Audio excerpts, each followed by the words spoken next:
TEM Video proudly presents the North Carolina A&T State University interns Neighborhood Lights.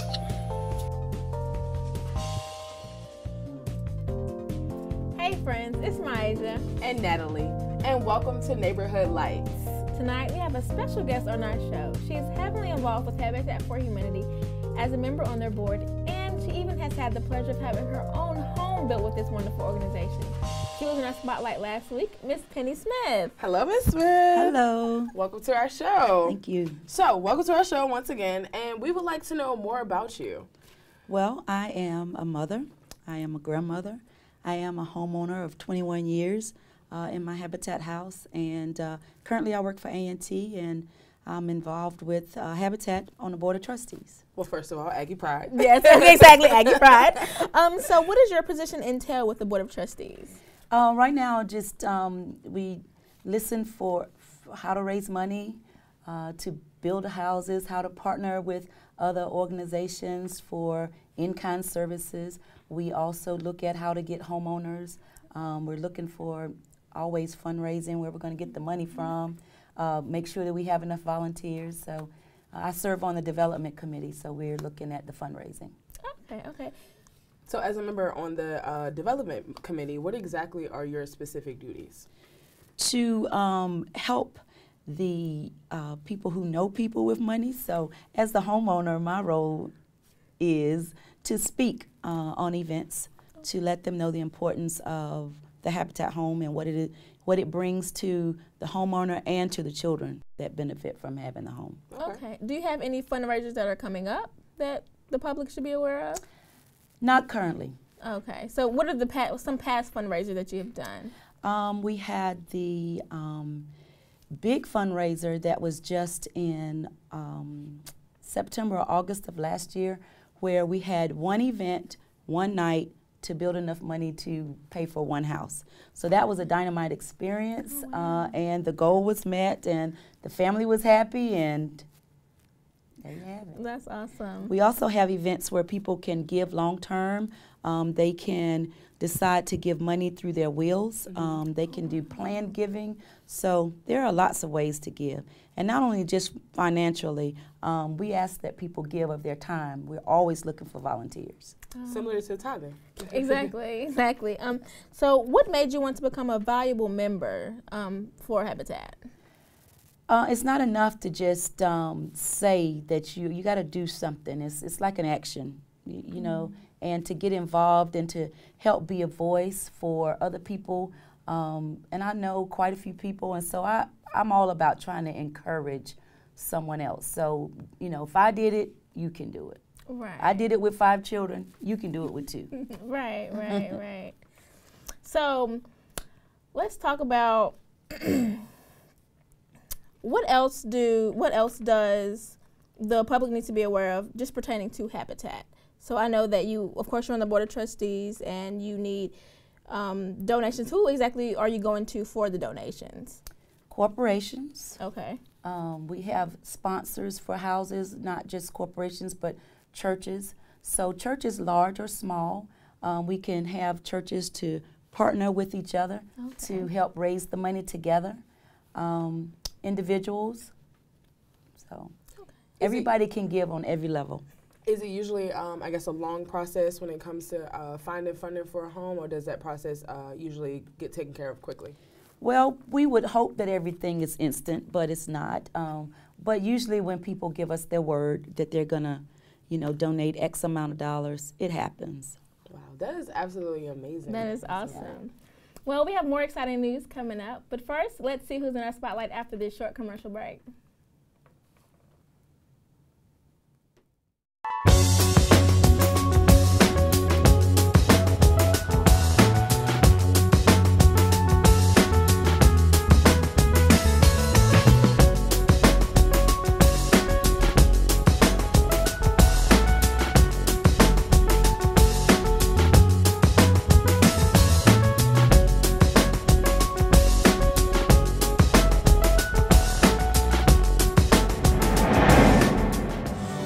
TEM Video Studio, a full production facility 4K capability. State-of-the-art facility.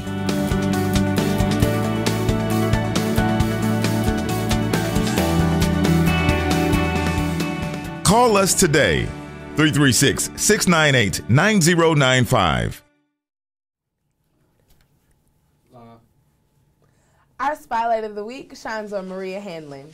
Maria is the CEO of Habitat for Humanity Greensboro. She has been servicing Habitat for 5 years. Maria moved from California to Charlotte, North Carolina, and later found her calling in the housing ministry, which brought her to Greensboro. She is a loving mother of 3 and enjoys gardening in her spare time. We admire your dedication and service and seeds of courageousness that you are sowing within the Habitat for Humanity community to encourage growth, and the spotlight is on you, Maria.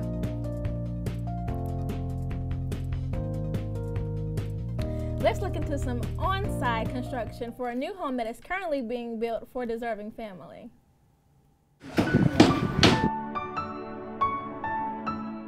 Habitat for Humanity has built over 400 homes in Greensboro, and with the help of AmeriCorps members and volunteers of the community, Habitat makes dreams come true, while educating homeowners on mortgage payments and financial budgeting through the building process of being a homeowner. Habitat is committed to transforming lives from the generations to come, making the world a better place, one family at a time.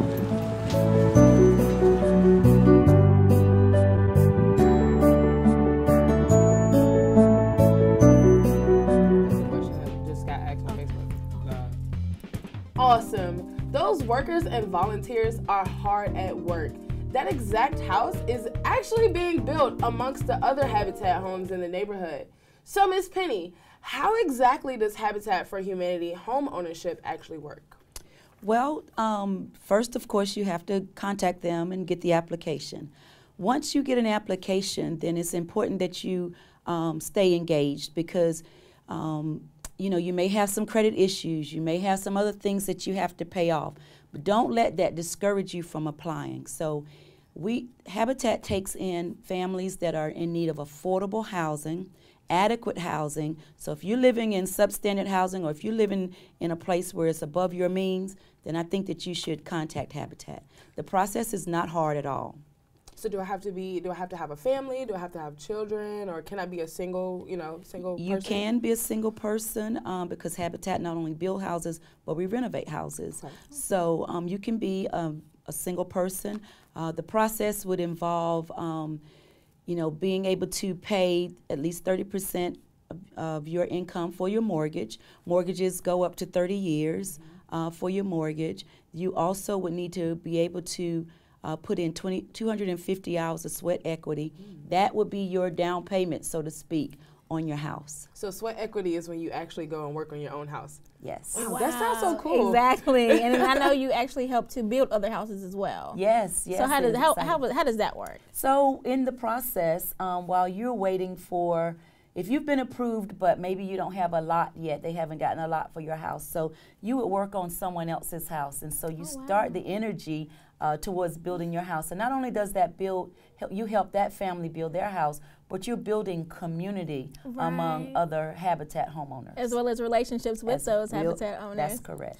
So how many bedrooms can a Habitat home have? Currently, Habitat has houses with 3 bedrooms, 4 bedrooms, 5 bedrooms. So the 3 and 4 bedrooms have 2 baths, and the 5 bedroom have 5 bathrooms. Wow, that's a lot. This for a big family, of course. Big family. That's for a huge family. So does Habitat for Humanity only build homes in the United States? No. What? No. Habitat for Greensboro, we have built houses in Honduras and in Jordan. Wow. So we have built and renovated over 470 houses, and we've almost done that many in those places. Wow, that is amazing. Were you able to travel to those places and help build? I have. I've gone to Honduras twice. I love the sun, so I was just right at home. And of course, I come back a Honduran, so I love it. Right. I've helped build 2 houses over in Honduras. Oh, wow, that's amazing. That's good. yes, Were you able to pick up any of their customs, any of their languages or anything while you were there? The food is great. How about let me say that. The food is great.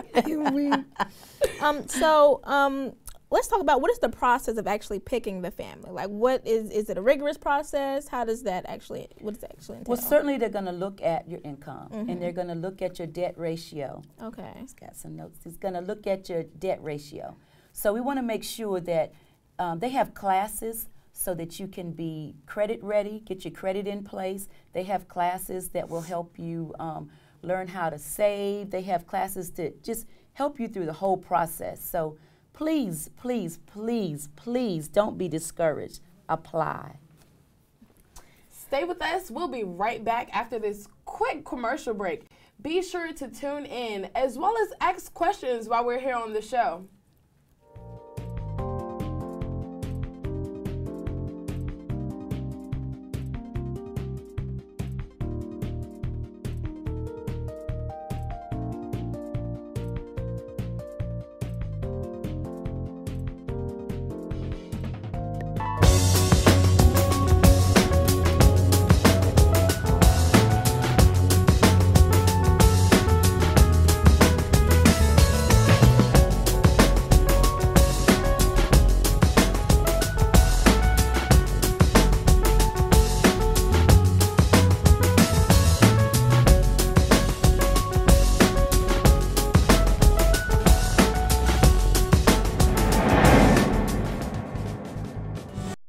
TEM Video Studio, a full production facility, 4K capability, state-of-the-art facility.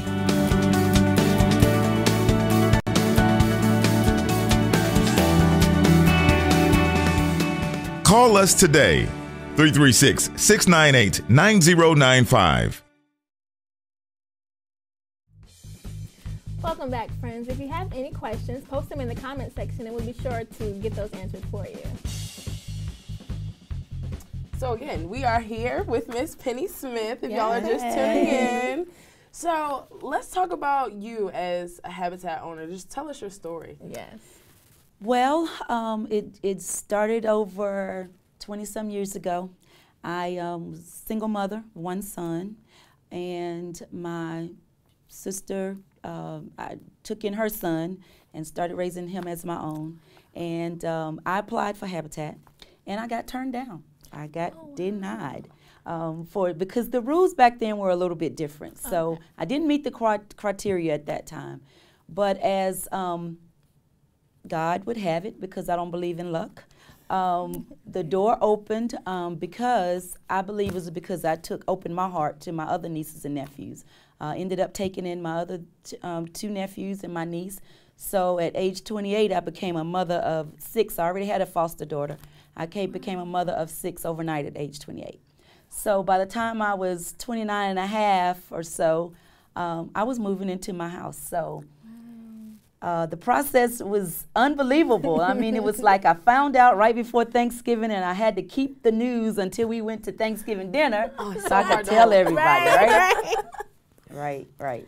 Now, how did you feel when they actually approved you? I know that had to be a great feeling. It was a great feeling. I mean, because it was a sense of pride. It was something that I did on my own. Right. It was, you know, a mom looking out for children. I mean, it was just not even a second thought on what I needed for my children. I knew I didn't want to live where we were. And the door just opened, and I was able to walk on in. God blessed you with it. Yes. Yes, He did. He did. So I know you had to put in sweat equity hours. How many sweat equity hours did you have to put in? What seemed like a million, y'all. But let me tell you, we did, back then we were doing 350 sweat equity hours. Wow. So when we're talking about sweat equity hours means that you have to volunteer to help build someone else's house until your house is started. I mentioned that earlier. So you could either do that, you know, when we're building on Saturdays. There were some weekdays that we could come out and build. If you were not able to work on a site, you could do some office work. They always needed people to help with mailing mailings and those kinds of things. So there were other ways to get your sweat equity hours. But being on that work site, there was nothing like it. From the ground up, I saw my house being built. That is great. Right. And I not only saw it, but I helped. I had a hand in everything. Right. From the floor joists all the way up to the roof where I got stuck. Thank God for the roof. Can't get down. Right, that's awesome. Like, who can actually say I helped to build my house? My own house, like exactly. my hands were exactly on my bricks. hands, This is right? amazing. Hard hat and everything. Right. So what year was your house built in again? I moved into my house in 1997. Okay. About how long did the building process take? It was about 9 months. Okay. Oh, that's not. It's kind of quick. Right, exactly. For a whole house, it's kind of quick. It's Well, I about guess with 9 all the volunteers and everything, Yes. it probably went up really quickly. Yes. So, what was your favorite part about building your home? Making friends. Uh-huh. All the volunteers, my sponsors of my house was Westminster Presbyterian Church and College Park Baptist Church. And when I say that those guys were phenomenal, they were phenomenal. There was nothing that they didn't do for us. Me and my kids, they were little at the time. I can't believe I have grown people that I raised in that house, you know. But being involved with the community, getting to know people from the church, those friendships are still lasting right now today. Oh, that is awesome. Yes. Now, were your kids too young to participate, or were they able to do Yes, something? children have to be a certain age before they Okay. can help on the work site. So they Okay. were too young Okay. to build. But we celebrated our first National Night Out at our house in August of 1997. We didn't move in yet, but we moved in a couple of weeks after. But I took them, and we just celebrated on the driveway. That Oh, is wow. amazing. Yes, that is awesome. I can only Yes. imagine how you felt during Oh that my gosh. exact moment. Right. Yes. That's such a gift. Yes. All right. Well, we'll be right back after this short commercial break, but stay with us.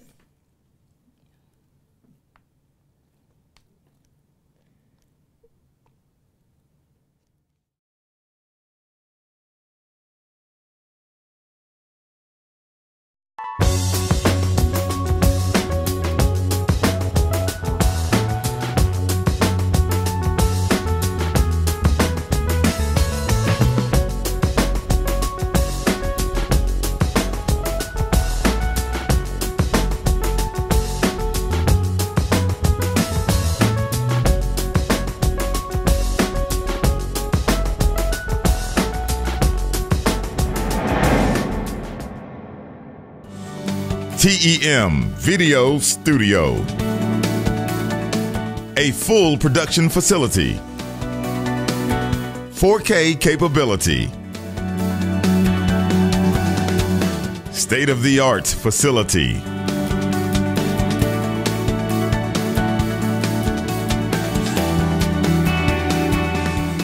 Call us today, 336-698-9095.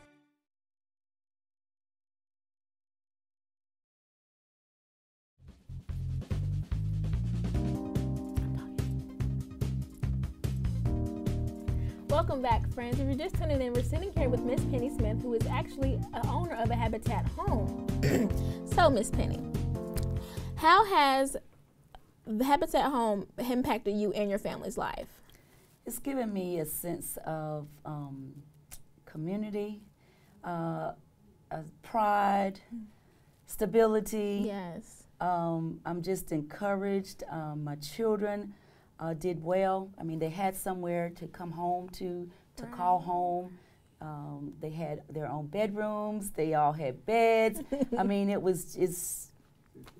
can't explain it. I can't explain it, but it's more of a feeling. Right, right. So what was I would say, the most memorable process of I guess, your home being built? Probably when when we were working on the house and the pastor of Westminster Presbyterian Church brought his little girl to the house to help build, and she was just a little tot, and she was able to screw some screws into my bedroom door handle, and you know, every now and then when I touch the door, I think about Abby, and she is long gone, finished college, and doing all the things that she would like to do. So that's one of the special moments. Oh, that's awesome. That's good to know. Building my house. A little small helping hand. Right, exactly. So, what advice would you give someone that is looking for an affordable house or doesn't have the adequate home to live in right now? Well, I would suggest to them that they would contact the Housing Hub. That's the first thing, because Habitat Home may not be for everybody.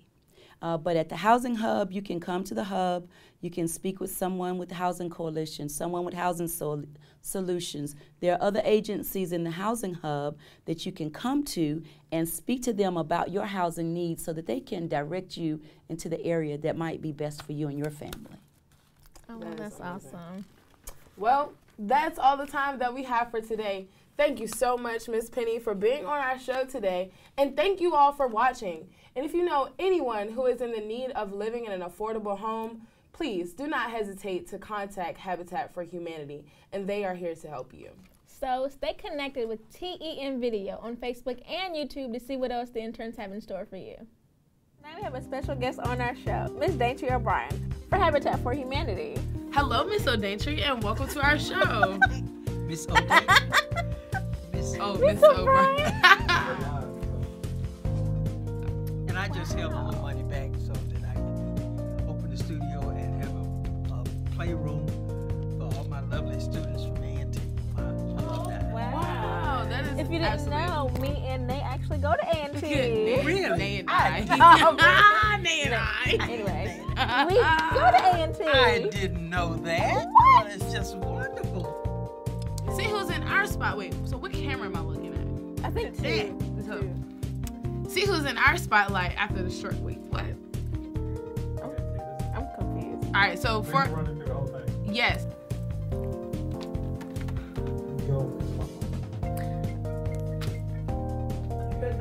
Oh, we're not. Thank you for your dedication, determination, and commitment to Habitat for Humanity. The spotlight is on you. Well, the grand opening was a terrific success. Our main keynote speaker was the governor, Governor Roy Cooper. Yeah, Roy Cooper, that's his name. And where is that located again? 60 Brush in North Myrtle Street. Okay. All right. So that's in South Carolina, correct? That's right. Question, hey? You got a question up there? I don't have a question. That's when we are just talking, we're having a conversation. We're Yeah.